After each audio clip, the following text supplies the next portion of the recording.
ನಮಸ್ತೆ ವೀಕ್ಷಕರೇ, healthy home YouTube ಚಾನಲ್ಗೆ ಸ್ವಾಗತ. ಇವತ್ತು ನಾನು ಬ್ಯಾಚುಲರ್ಸ್ ಹಾಗೆ ಬಿಗಿನರ್ಸ್ಗೋಸ್ಕರ ಚಿತ್ರಾನ್ನ ಮಾಡೋದು ಹೇಗೆ ಅಂತ ತಿಳಿಸ್ಕೊಡ್ತಾ ಇದ್ದೀನಿ. ರಾತ್ರಿ ಉಳಿದಿರುವಂತಹ ಅನ್ನದಲ್ಲಿ ಚಿತ್ರಾನ್ನನ 5 ನಿಮಿಷದಲ್ಲಿ ಪ್ರಿಪೇರ್ ಮಾಡ್ಕೋಬಹುದು. ಇವಾಗ ನಾನು ಒಂದು ಕಡಾಯಿಗೆ 4 ಟೇಬಲ್ ಸ್ಪೂನ್ ಆಗುವಷ್ಟು ಅಡಿಗೆ ಎಣ್ಣೆನ ಹಾಕ್ಕೊಂಡಿದ್ದೀನಿ. ಎಣ್ಣೆ ಬಿಸಿಯಾದ ನಂತರ ಇದಕ್ಕೆ 1 ಟೇಬಲ್ ಸ್ಪೂನ್ ಆಗುವಷ್ಟು ಸಾಸಿವೆ, ಸ್ವಲ್ಪ ಕರಿಬೇವು, ಹಾಗೆ 2 ಟೇಬಲ್ ಸ್ಪೂನ್ ಆಗುವಷ್ಟು ಕಡಲೆಬೇಳೆ, 2 ಟೇಬಲ್ ಸ್ಪೂನ್ ಆಗುವಷ್ಟು ಶೇಂಗಾ ಬೀಜಗಳನ್ನು ಹಾಕ್ಕೊಂಡಿದ್ದೀನಿ. 1 ಒಣಮೆಣಸಿನ್ಕಾಯಿನ ಕಟ್ ಮಾಡಿ ಹಾಕ್ಕೊಂಡಿದ್ದೀನಿ. ಇವೆಲ್ಲವನ್ನು ಆದಷ್ಟು ಕಡಿಮೆ ಉರಿಯಲ್ಲಿ ಚೆನ್ನಾಗಿ ಫ್ರೈ ಮಾಡ್ಕೋಬೇಕು. ನಾವು ಹೈ ಫ್ಲೇಮಲ್ಲಿ ಇಟ್ಕೊಂಡ್ರೆ ಕಡಲೆಬೇಳೆ ಎಲ್ಲ ಸೀದು ಹೋಗಿಬಿಡುತ್ತೆ. ಅದಕ್ಕಾಗಿ ಆದಷ್ಟು ಕಡಿಮೆ ಉರಿಯಲ್ಲೇ ಇದನ್ನು ಫ್ರೈ ಮಾಡ್ಕೋಬೇಕು. ಇವಾಗ ಇದಕ್ಕೆ 3 ಕಟ್ ಮಾಡಿರುವಂತಹ ಹಸಿಮೆಣಸಿನಕಾಯಿ ಹಾಗೆ 1 ದೊಡ್ಡ ಗಾತ್ರದ ಈರುಳ್ಳಿನ ಚಿಕ್ಕದಾಗಿ ಕಟ್ ಮಾಡಿ ಹಾಕ್ಕೊಂಡಿದ್ದೀನಿ. 1/4 ಟೇಬಲ್ ಸ್ಪೂನ್ ಆಗೋಷ್ಟು ಅರಿಶಿಣ ಹಾಕ್ಕೊಂಡಿದ್ದೀನಿ.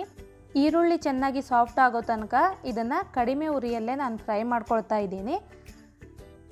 ಇವಾಗ ಈರುಳ್ಳಿ ಚೆನ್ನಾಗಿ ಸಾಫ್ಟ್ ಆಗಿದೆ. ಇದಕ್ಕೆ 1 ಟೇಬಲ್ ಸ್ಪೂನ್ ಆಗುವಷ್ಟು ಉಪ್ಪು ಹಾಗೆ 1 ಟೇಬಲ್ ಸ್ಪೂನ್ ಆಗುವಷ್ಟು ನಿಂಬೆಹಣ್ಣಿನ ರಸನ ಹಾಕ್ಕೊಳ್ತಾ ಇದ್ದೀನಿ. ಸ್ವಲ್ಪ ಕೊತ್ತಂಬರಿ ಸೊಪ್ಪನ್ನು ಕಟ್ ಮಾಡಿ ಹಾಕ್ಕೊಳ್ತಾ ಇದ್ದೀನಿ.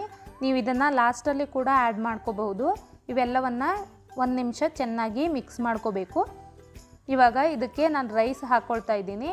ನೀವು ಫ್ರೆಶ್ಶಾಗಿ ರೈಸ್ ಮಾಡಿ ಹಾಕ್ಕೋಬೋದು, ಇಲ್ಲಾಂದರೆ ರಾತ್ರಿ ಉಳಿದಿರುವಂತಹ ಅನ್ನದಲ್ಲಿ ಕೂಡ ಈ ರೀತಿ ಚಿತ್ರಾನ್ನ ಮಾಡ್ಬೋದು. ಇವಾಗ ಇದನ್ನು ಚೆನ್ನಾಗಿ ಮಿಕ್ಸ್ ಮಾಡಬೇಕು. ನಾನಿವಾಗ ಗ್ಯಾಸನ್ನು ಲೋ ಫ್ಲೇಮಲ್ಲಿ ಇಟ್ಕೊಂಡಿದ್ದೀನಿ. ಅನ್ನನ ನಿಧಾನವಾಗಿ ಚೆನ್ನಾಗಿ ಮಿಕ್ಸ್ ಮಾಡ್ಕೋಬೇಕು. ನೀವೇನಾದರೂ ನನ್ನ ಚಾನಲ್ನ ಫಸ್ಟ್ ಟೈಮ್ ನೋಡ್ತಾ ಇದ್ದರೆ ದಯವಿಟ್ಟು ನನ್ನ ಚಾನಲ್ನ ಸಬ್ಸ್ಕ್ರೈಬ್ ಮಾಡ್ಕೊಳ್ಳಿ. ಹಾಗೆ ಪಕ್ಕದಲ್ಲಿ ಕಾಣ್ತಿರುವಂತಹ ಬೆಲ್ ಐಕನ್ನ ಕ್ಲಿಕ್ ಮಾಡಿ. ಇದರಿಂದ ನಾನು ಅಪ್ಲೋಡ್ ಮಾಡಿದಂತಹ ಎಲ್ಲ ವೀಡಿಯೋಸ್ನು ನೀವು ನೋಡ್ಬೋದು.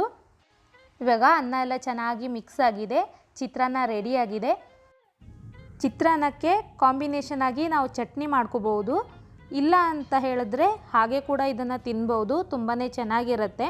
ನೋಡಿದ್ರಲ್ಲ ವೀಕ್ಷಕರೇ, ಬೆಳಗಿನ ಬ್ರೇಕ್ಫಾಸ್ಟ್ 5 ನಿಮಿಷದಲ್ಲಿ ಪ್ರಿಪೇರ್ ಮಾಡೋದಾದರೆ ಈ ರೀತಿ ಸುಲಭವಾಗಿ ಚಿತ್ರಾನ್ನ ಮಾಡೋದು ಹೇಗೆ ಅಂತ.